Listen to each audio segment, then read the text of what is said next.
warahmatullahi wabarakatuh. Saya Arina Oktavi Isyataria dan teman saya Mela Hara, absen 23. Saya absen 9, perwakilan dari kelas 11H asal sekolah dari SMA Negeri 2 Lumajang. Baik, untuk saat ini saya berada dengan salah satu warga yang akan kita survei atau tanya jawab mengenai topik yang akan kami bahas. Baik, dengan Bapak siapa dan Di sini saya menjabat sebagai ketua RT di RT 05 RW 17 Kelurahan Pamekasan, mempunyai nama Henry Sulistyo. bisa dipanggil Pak Henry. bisa dipanggil. Sebelumnya sudah berapa lama Pak Henry tinggal di sini? Alhamdulillah sejak tahun 1994 saya tinggal di Lumajang. Berarti sudah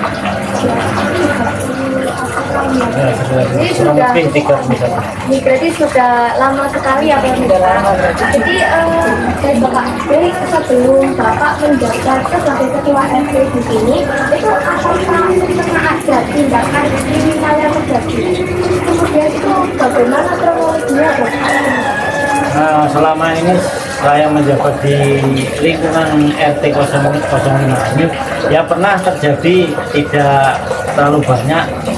Satu kali waktu itu ada pencurian burung di sekitar jalan Bukit Cinta Tamso di belakang rumah ini, yang notabene dilakukan oleh anak-anak muda yang bertujuan ya mungkin iseng atau apa, anak remaja.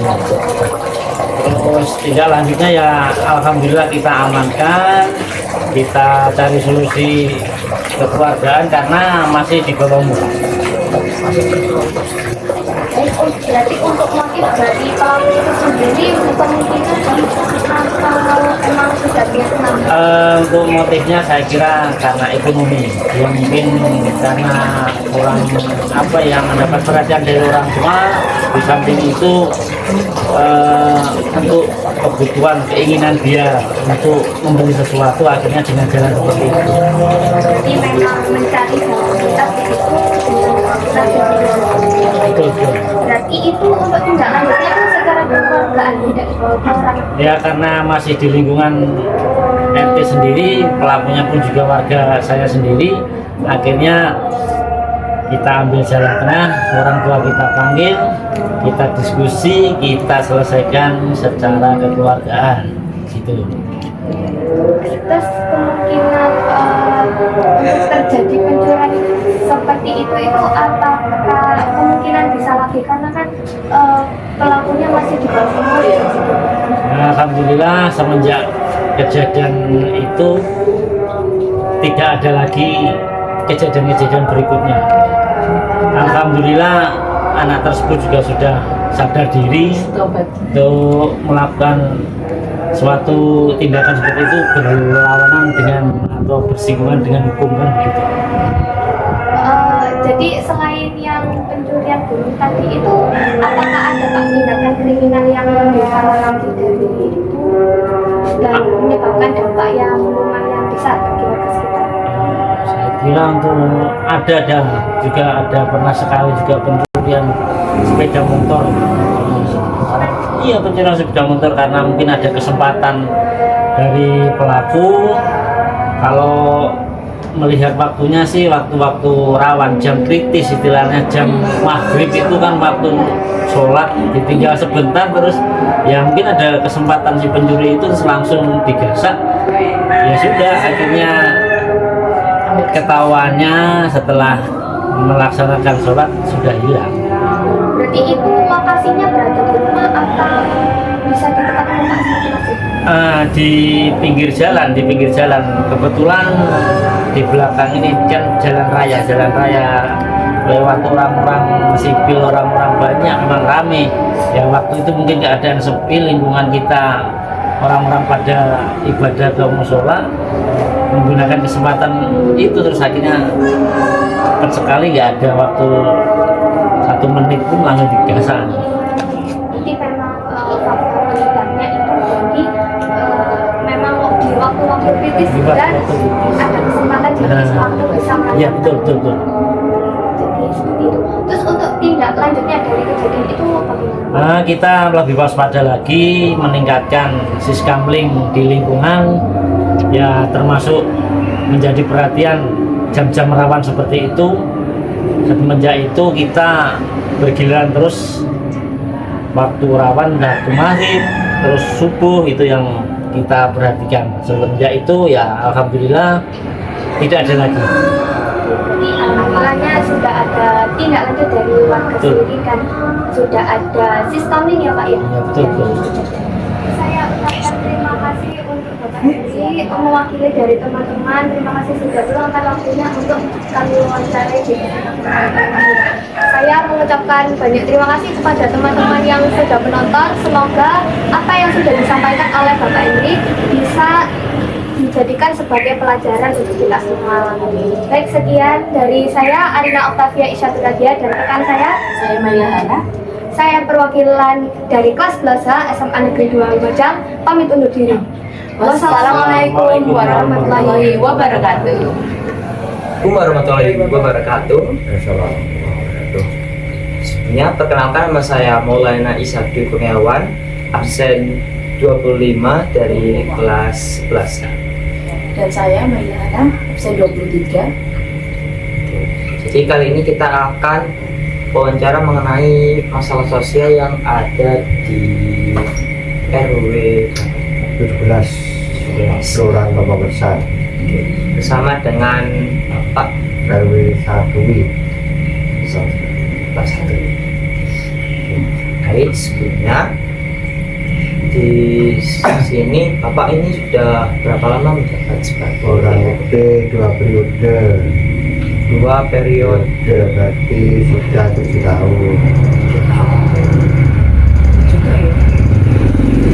Sebelum Bapak menjadi RW di sini, kira-kira apa ada permasalahan sosial yang ada di sekitar sini? Kalau permasalahan sosial ya yang jelas tiap lingkungan, tiap RT lah.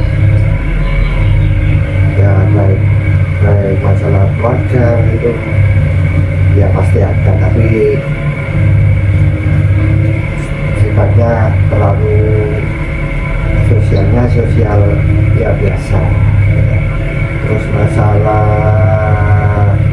keamanan alhamdulillah selama saya dan sebelumnya sampai sekarang masalah pencurian itu kenakalan anak-anak ada. Cuma sebagian kecil itu berapa persennya hanya pemuda, kaula muda itu ya yang masih dengan berapa persen ya, 5% kurang ya. Dari itu RW 17 itu 1-2 orang kira-kira atau 40%. Selebihnya tidak ada, kriminal lain-lain tidak ada. Terus daripada yang tahun-tahun 70-an 80-an di lingkupan pasar ini, utara pasarnya terkenal pemudanya arogan. Dulunya ya mungkin karena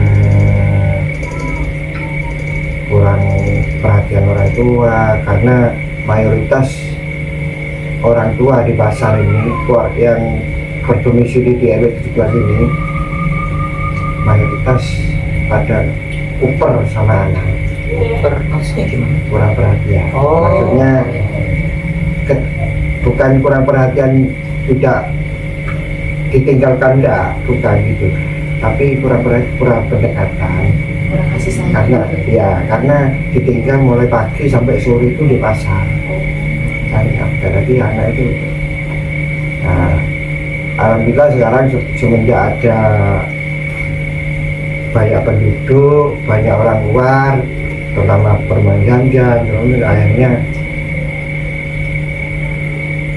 kegiatan sehari-hari ini alhamdulillah anak-anak itu banyak yang mandiri, pemudanya banyak yang mandiri sendiri kerja. kemudian tidak sampai salah pergaulan. Berarti sudah ada perubahan sikap dari SMA Bulus sama sekali. Perubahan sikapnya lebih drastis daripada tahun 70-an. Sekarang itu tidak ada kayak kriminal, rasanya alhamdulillah aman. Setelah mungkin kalau dari Bapak cerita tadi kan ada beberapa permasalahan sosial di sekitar Ya. sini.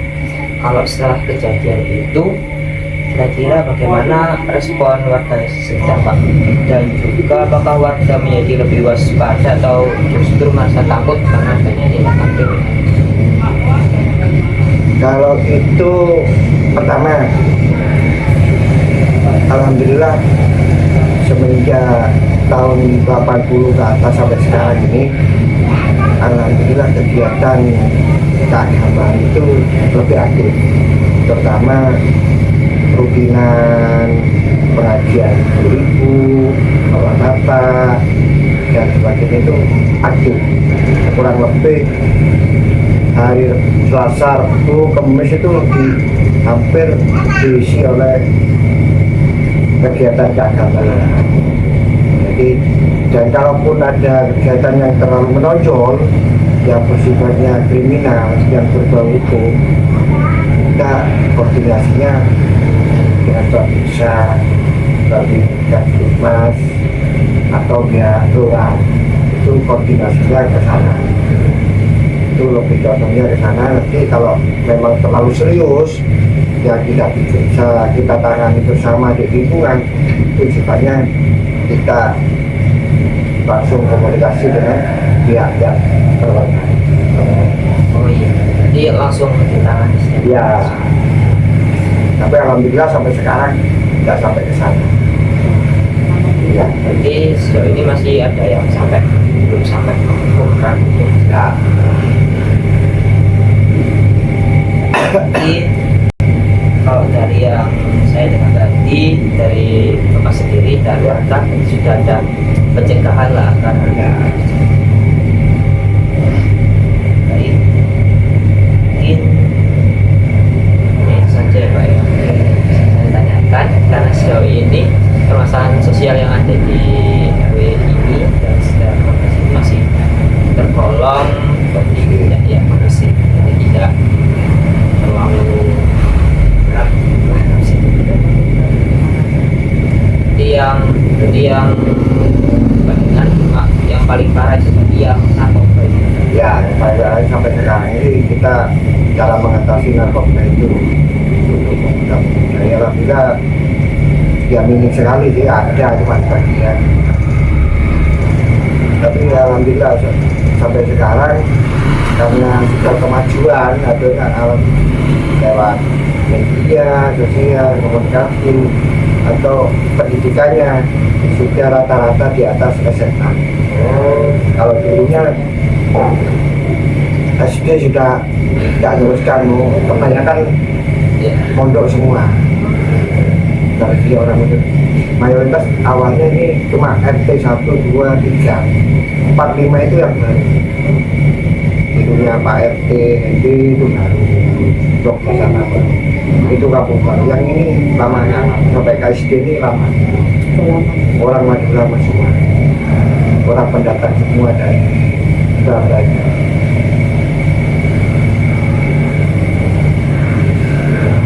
Pendidikannya ya rata agak dari orang tuanya ya paling maksimal itu SD. Sekarang sebagai ibu rumah tangga dari keluarga tiap kali itu minimal sudah SMA semua. Jadi pemikirannya sudah lain. Dari yang tahun 70-an bapaknya itu SD, nah sekarang sudah regenerasi. Sekarang alhamdulillah minimal itu sudah SMA semua. Jadi pendidikan itu pengaruh cara mendidik generasi seterusnya. Baik Pak, mungkin sampai sini saja dari wawancara yang dilakukan karena sejauh ini sudah konklusif kondusif dan bisa diatasi oleh masyarakat sekitar permasalahan sosial yang ada di stasiun. Baik, terima kasih atas waktunya Pak. Iya. Baik, demikian dari kami. Assalamualaikum warahmatullahi wabarakatuh. Waalaikumsalam.